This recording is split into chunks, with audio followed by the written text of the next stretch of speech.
Ano niyo yung tunog ng hangin, no? Ayan. May puno kasing mangga dito sa bahay ng gusto.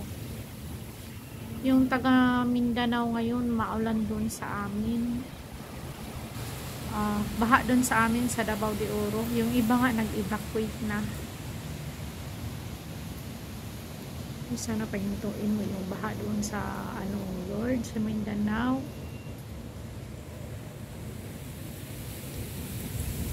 Yan. Oh.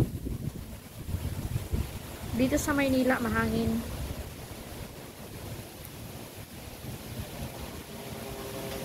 Oh.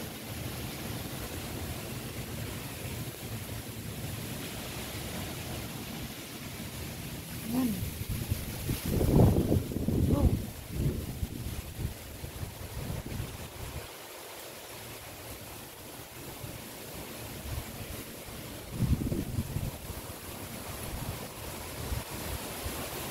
Tingnan mo, oh.